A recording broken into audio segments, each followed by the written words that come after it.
Assalomu alaykum, to'rdagi barliq roman anglag'uchi do'stlar. Biz faxrlik yozuvchimiz Xalida Isroil yozgan Altun Kesh romanini o'qishni davomlashtiryapmiz. Oldingi qismda Hadiyaning yotiqida Mas'ud bilan Hadiyaning birlikda tamoq etayotgan yerlarini o'qib o'tgan edik. Endi davomini o'qiymiz. Roman o'qishdan burun do'stlarning izbosar kanaliga a'zo bo'lib qo'yishni va qo'ng'iroq belgisini besib har qatimliq mazmunlardan xabardor bo'lib turishni umid qilaman. Ximirni pilta qilib bo'lib, uni yumaloq shiraga boshlab, oldiga choy qo'yib beratdim. U mening ko'ktatni qandoq to'g'rab, qandoq qo'rishimga diqqat bilan qarab o'ltiratdi. Qozonni qaynatib, chochdek so'zilgan lag'manni ostiga ilib kelguncha taqqiza bo'lib o'ltirolmay qolatdi. Oshni qo'liga ilib, "Osh kelsa imon qocharmish. Sizga qarmay yeverdim emsa", deb qiziqchilik bilan lag'manni qisib og'ziga silib, naqadar hozirlanayotganligini bildirmoqchi bo'lib, tomshib ko'zlarini yumib ketadi. Ikkimiz shirada udul-udul o'ltirib tomoq yeyotgan cheg'imizda ichimda "Mushundoq oq ko'ngil yigitlar yaxshi qizlarga uchtirsa bo'ladi", deydim. Viloyat bo'yicha ijilgan ta'tillik kursda viloyatlik o'rta maktabda ishlaydigan Nariza ismli o'rimchilik bir qiz bilan tanishib qolgan edim. Ko'p o'ylanishdan keyin u qizni Mas'udga tunishtirib qo'ymoqchi bo'ldim. Bir shanba kuni u qizni yotiqimga chaqirdim. Oqshimi ikkimiz uzoqcha paranglashib yotdik. Men uningga Mas'udni bo'lishiga maqtab berdim. Ertasi tushda o'qishib tomoq etib, Mas'udni chaqirib chiqdim. Üçümüz kulki chaqchaq bilan ko'ngillik o'ltirib g'izolandik. Bo'libmi, ular ikkisi chaqchaq degani shunchalik keltiribdiki, men buningdan xushal bo'lib, turli bahona bilan ularni yolg'iz qo'yishga tirishdim. Meningcha ular bir-biriga shunchalik mos kelgan edi. Har ikkilisi bu fursatni qo'ldan berib qo'ysa bo'lmaydi. Kechda qaytadigan chaqda Nargiza menga: "U yigit seni shundoq yaxshi ko'rdi-kan. Sen har qatim sirtqa chiqib ketsang, ko'zi ishikda qilib, og'zi gapkim bormidi bechoraning. Senla oldida bo'lsang shunchalik ichilib, ko'zlarini sendan ololmay qoladi-kan.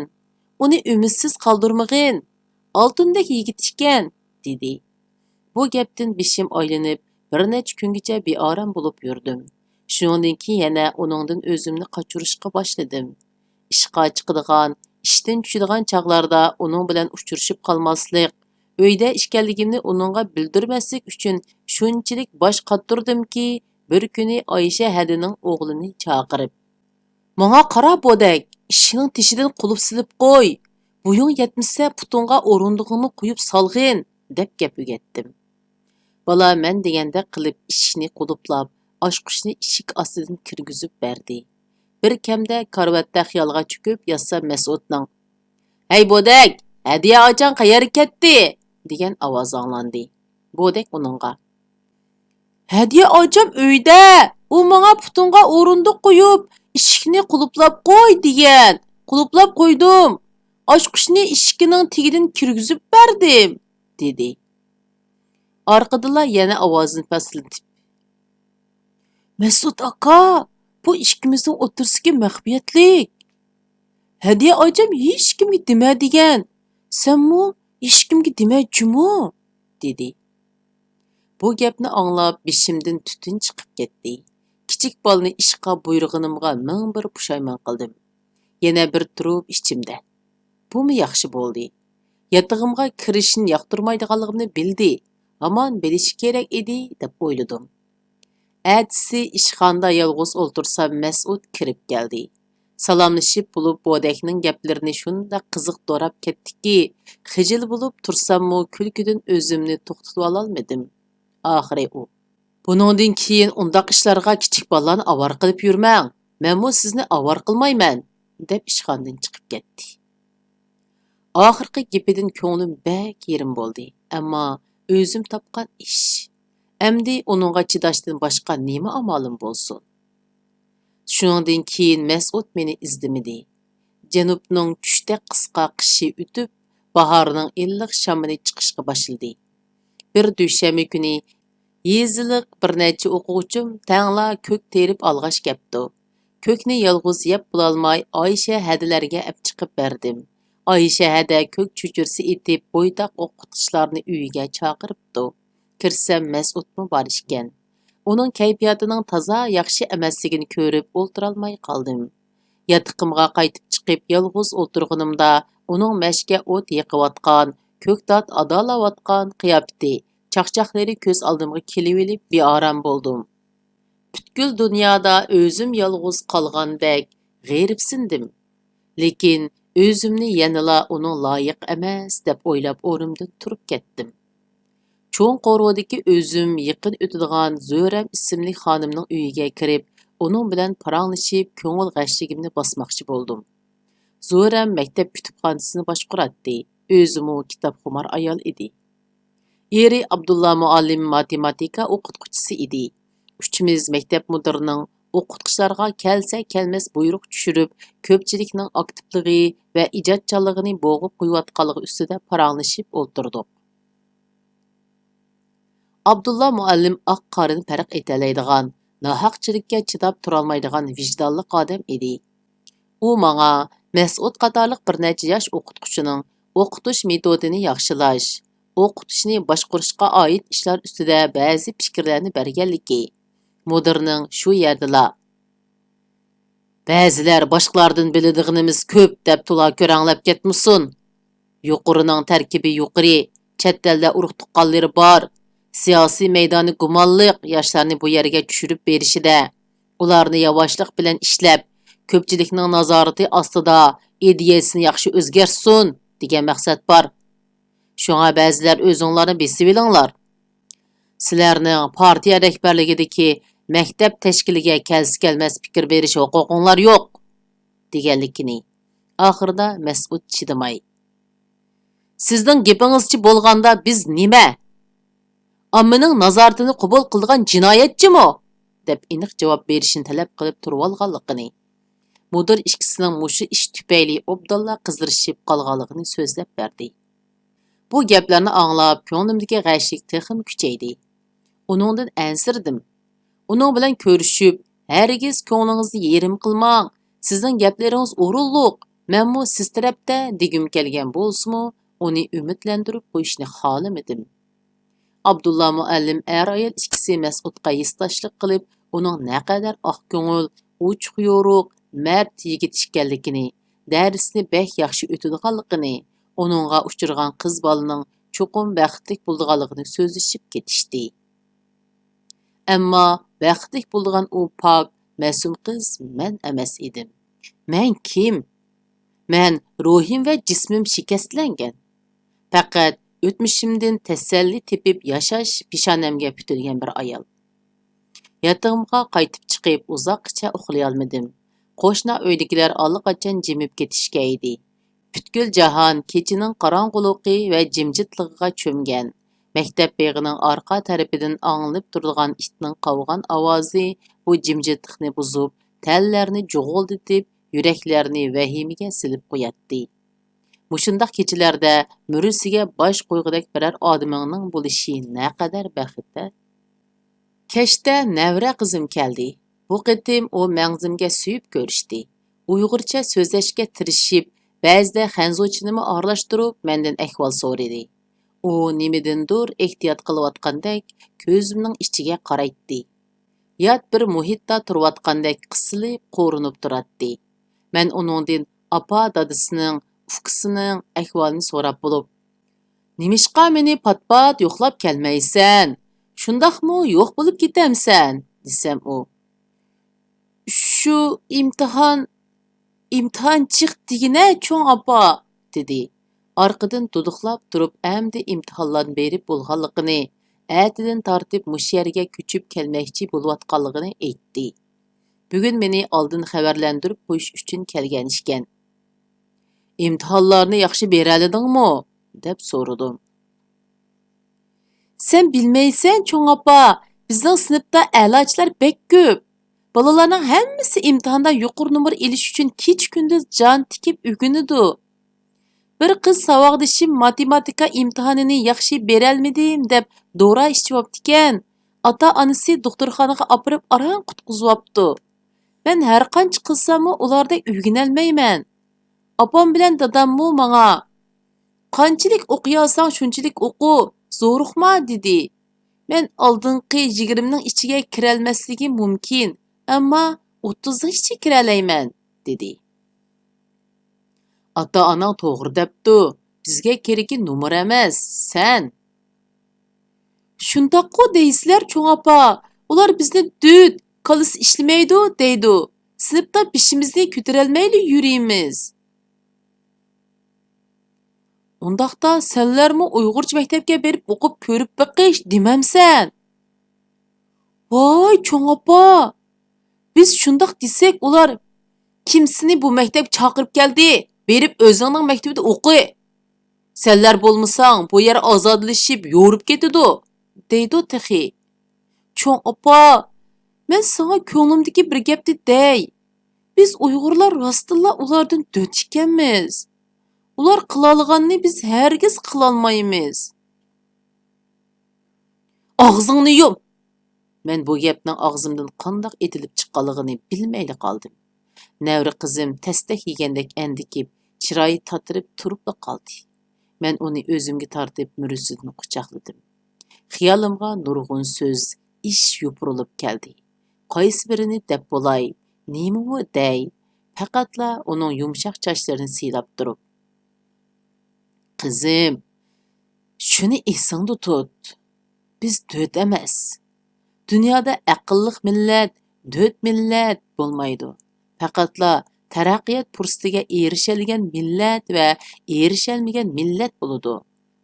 Yana biri sening sinfingdagi nomer 3 jinini tikayotganlar eng döt odamlar bo'lishi mumkin. Ularning maqsadi donliq oliy maktabda o'qish. Ammo donliq oliy maktab ularga hammani berolmaydi, dedim. Lola bu gaplarni qanchalik tushundi bilmadim. Ammo navri qizim va uning o'xshash sonsiz bolamiz oldida gunohkor ekanligimizni, o'z tilimizni, ma'arifimizni qo'g'dab qololmaganligimizni, bolalarimizning qon bilan jonga barobar nurg'un narsadan mahrum qilib, ruhiy tangpungsizlik, o'zini yo'qotish, siqilish ichida asli o'ziga, ajdodiga o'xshamaydigan bekmu bechora holatda cho'ng bo'layotganligini bilaman. Navri qizim kompyuter ba uyga kirib ketganda bir odamning qo'lidan jiq ish kelmaydi ekan. Ammo ma'arifimiz bolalarimiz uchun bir kesak bo'lsa-mu tizg'an, bir eg'iz gap bo'lsa-mu qilgan odamlar, qimmatli odamlar ekan deb o'yladim. Avlodlarning mushu kunga qolmasligi uchun tirishqan, jon tikkan odamlarni esladim. Undaqlar o'qituvchilarimizning ichidimi, saboqdoshlarimning ichidimi, yoshlarning ichidimi bor edi. Ularning cho'nglari o'lib tugidi, yashayotganlari nimalarni o'ylayotgandi? Ularning holi qandoqdi? Ammo biz ularni nihoyat oz o'ylaymiz. Ularning tirishchanligining, to'kkan ter, singdirgan ajrining, qilgan so'zlarining ahamiyatini tushunishga tirishmaymiz. Ular inson uchun, bo'libmi bizdek bir ahvolda turayotgan kishilar uchun o'z ma'arifimizning qanchalik muhim ekanligini tunib yetgan va uningga cho'nqur aqida bog'lagan. Atrofdagilarga, yoshlarga buni bildirishga tirishgan. Ularni bugünkidek oqibatlardan ogohlantirgan. Ammo o'zlari kutgan akis sadoga erishalmagan. Ularga qaraganda bizda amaldorlar bilan boylarning ta'siri alohida. Ko'rmak tas emaski, ularga zukom tegib qolsa, yurt qo'zg'alib tavraydi. Ular to'y qilsa, butkun shaharda to'y bo'ladi. Durust. Odam yiroqdagi foyda ziyonga emas, ko'z oldidagi manfaatga qiziqadi. Ammo vijdonni manfaatga tegishvatkil bo'lmaydi. Bir qavmda hamma odam manfaatning quli. Non kuchiga bo'lib ketsa, uning oqibatini va ziyinini avlodlar tortadi. Endi Kerimning hikoyasiga keldik. Buni o'qishdan burun oldingi qitim Kerimning hikoyasining to'xtab qolgan yerini bir eslab o'taylik. Kerimning turmaga solanganligi, iyada nurg'ulg'an aka-inilar bilan tanishganligi, ularning hayot sarguzashtlarini anglaganligini o'qigan edik, endi davomini o'qiymiz. Har doim dunyodagi ulug' shoirlar yuragiga sig'may yalqunjab turadigan hayotlik harorati tufayli ana shundoq o'tliq she'rlarni yozamdigandu. Shu tufayli go'zallikka, muhabbatga shu qadar tashnamidu. Shuning uchun muhabbati va g'oyasi yo'lida qilcha ishkilanmay hayotini qurbon qilamdigandu deb o'ylaydim. Ana shundoq ulug' shoirlar mening g'oyaviy qahramonlarim edi. Ba'zida o'zimni shulardek buyuk seziman. Ulug'bor ammo hasratlik tuyg'ular ilkida zo'ravonlik, adolatsizlikka qarshi yakka yagona elishiman. Xuddi balalik vaqtlarimda anglagan cho'chaklardagi odam yeydigan ajdahor bilan elishadigan palvonlardek. Oxirgi nafsimda bo'ynimni sal burab, ko'nglimdagi mashqum bilan ko'zlarim orqali vidolashiman. Xeyli burundan tortibla men o'zimga munosib bir ma'shuq izlashga boshlagan edim. Anam mening orqamdan kayni-kayndan balalik bo'lib, aldirash bo'lib ketganlikdan meni to'liroq cho'ng anam boqatdi. Cho'ng anam mening osh tomoq, kiyim-kechikimdan xabar olatdi. Pat-pat meni dasqachilab yuyundiratdi. Meni yuyundirib etib, bir kunlarda senmi cho'ng bo'lasan, cho'kan olasan. Lekin u vaqtlaringni men ko'rolmayman. U chaqda seni qandoq boqqanimni, qandoq yuyib qo'ygunimni unutib qolarsan haqajon, deydi. Yo'q, cho'ng oppa, seni hechnek barg'il qo'ymayman. Shu chaqdimi meni sen boqsan, sen yuyib qo'ysan, deb uningga yamishib olatdim. Joyingda jim tur. U chaqda sening chiroyli cho'kining bo'ladi. Seni shu yuyundirib qo'ydi, osh tomog'ini etidi, kiringni yuydi. Undaq bo'lsa men yuyunmayman. Sen yuyib qo'ymasang men endi hargiz yuyunmayman, deb qip-yalang'och beti dastin chiqib, ho'l putlarim bilan poq-poq dasab qechib ketatdim. Cho'ng anam amalsiz. Ma'qul bolam, ma'qul. Chiroyli qo'zichiqim. Men hech yerga ketmayman. Seni o'zimla boqaman, deydi va gapining oxiri yig'iga o'zgarib, ko'nglining keng yingi bilan yoshlarini surtatdi. Nima bo'lding, cho'ng ana? Deb yinib kelib, dasqa tushatdim. Yuzini kichik qo'llarim bilan silab turib, ma'qul emsa, sening gapingni anglay. Men cho'kan olay. Sen yig'lamag'ina, cho'ng ana, deydim.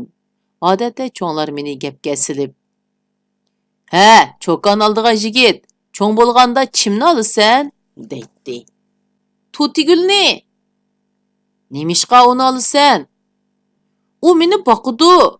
Yana u meni yuyundirib qo'ydi, desam ular qaqoqlab kulishatdi. Tutigul bo'lsa izo tortib uyga qechib kirib oladi. Tutigul cho'ng onamning jiyan qizi, mening navra tuqunim bo'lib, mendan 3-4 yosh cho'ng edi. Ularning uyi shahar sirtidagi bir yezida edi. U pat-pat onasiga agishib cho'ng onamning uyiga keladi. Onasi 1-2 kun turib, qizini qo'yib ketib qoladi. Tutigul cho'ng onamning orqasida yurib, uylarni, hovlilarni supuradi. Qacha-quchilarni yuyatdi. Cho'gin evriqlarda buloqdan suv akilatdi. Ba'zida kichik qo'llari bilan ko'nglak ishtonlarimni yuyib o'g'ziga ap chiqib yayatdi. Tutigul bekor bo'lib qolgan chaqlarda uning bilan hovlida yoki eshik oldida to'p yoki tepkuch o'ynaytdik. Tutigulning marjon do'ppisi ko'zimga bek chiroyli ko'rinadi. U aylanib yurib tepkuch o'ynayotganda qisqa 2 o'rim chichi murisida dik sahraydi. Men atidin kechgacha Tutigulning orqasida yuratdim. Suga borsa tang boratdim, o'g'ziga chiqsa tang chiqatdim. Bo'yim Tutigulning murisigimi yetmaydi. Mahalliki kapsiz bolalar ikkimizni ko'rsila.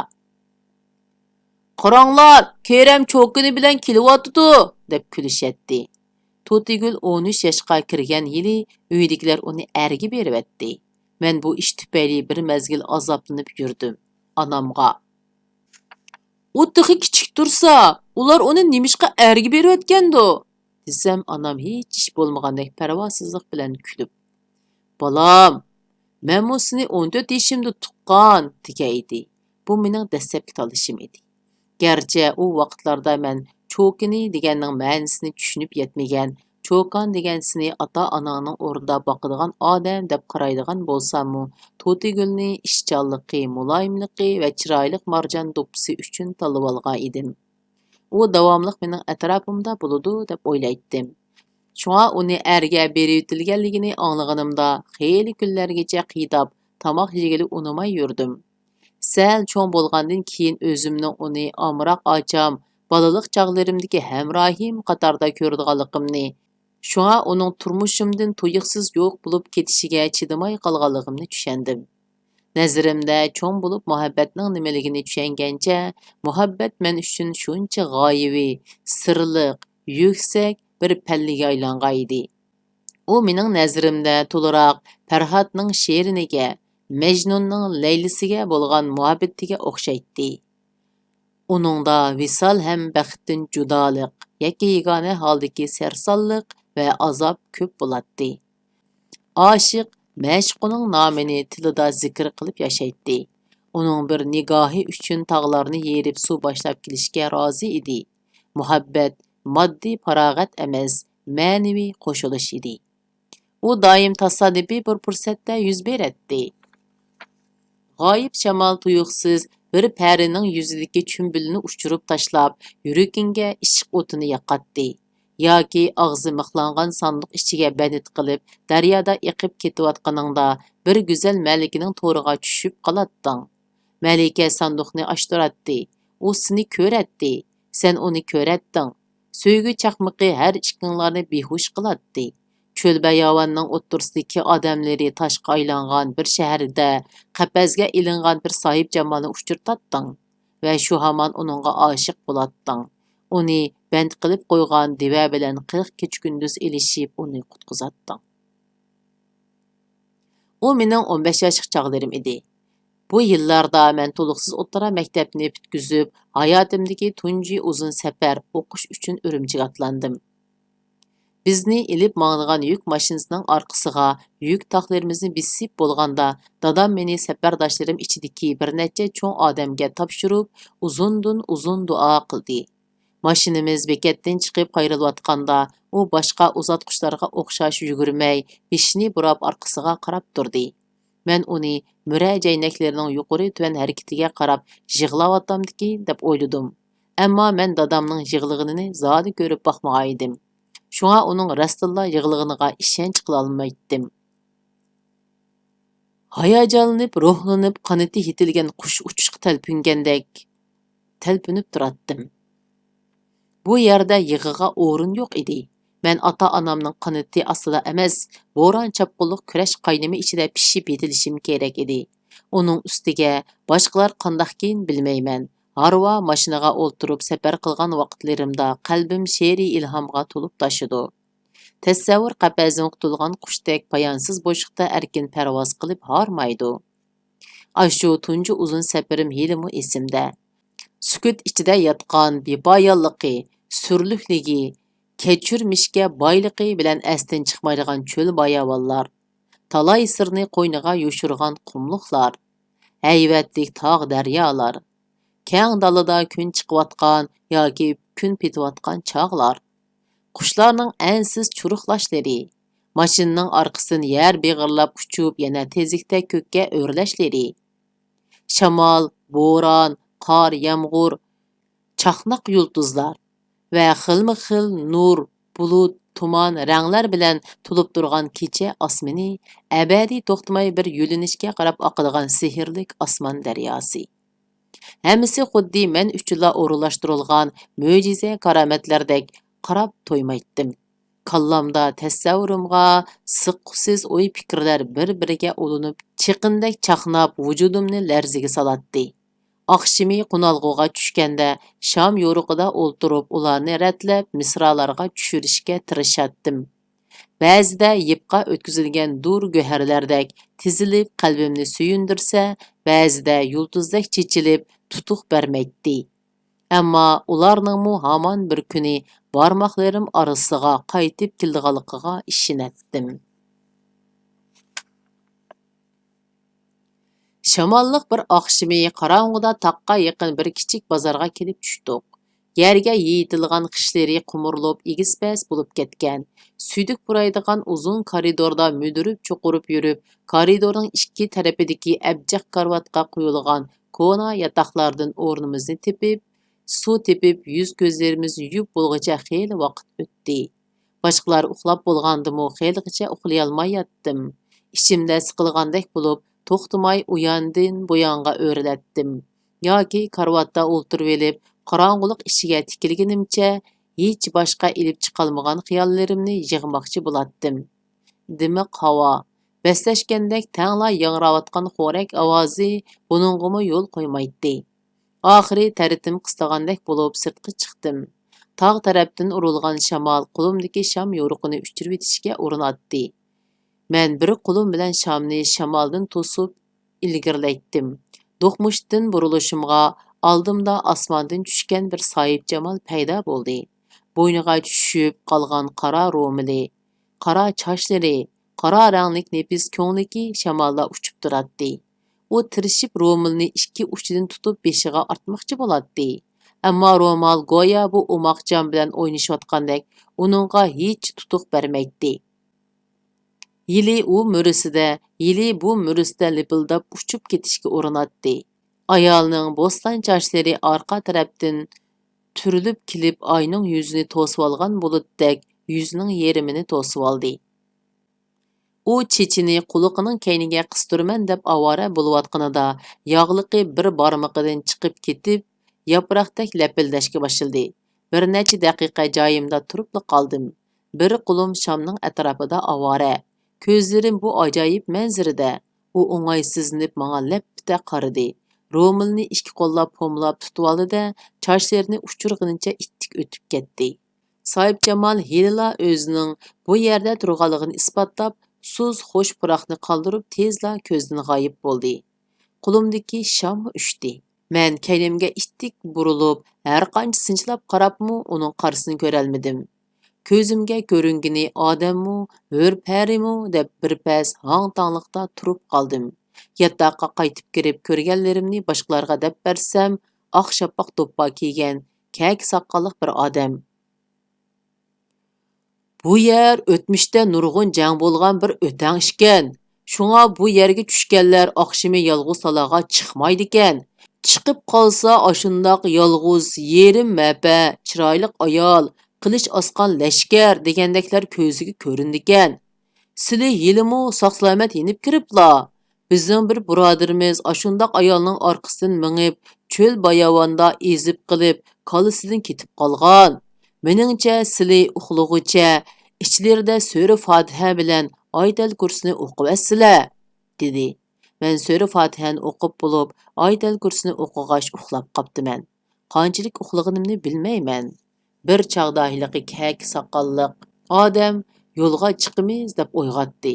Qorong'uda u odamning orqasidan ketib etib, ichimda yana Oytal kursini o'qib mangdim. Keyin bu haqda o'tangda mavzuliq bir she'r yozdim. She'r o'zimgila emas, do'stlarimga yarg'a edi. Ammo uni toki 1986-yilga qadar biror matbuotda e'lon qildira olmadim. Men ayg'ir suv ichgan buloq, gul va ozg'on, yulduz bilan so'zlashish qatorliq she'rlarimni shu safarda yozgan edim. Keyin men u o'tangdan kunduzi o'tdim. Mehmonxona kutkichilaridan shu ishlarni surishtirgan bo'lsam-mu, aniqroq javob ola olmadim. Turmadagi vaqtlarimda zerikishli kechalarda shu ishlar doim xiyolimga kirib oladi. Men u haqda ko'p o'ylanib xiyolimni bir boshqa elib chiqolmagan edim. Ba'zida uni jinsiy hissiyoti uyg'onishga boshlagan 15 yoshlik o'smirning xiyoliy tuyg'usi deb qolatdim. Turmadan chiqqandan keyin yo'llar o'zgarib, tog' bag'ridagi bu kichik bozor cho'ng yo'ldan chetda qolganligi uchun u yerga qayta bora olmagan edim.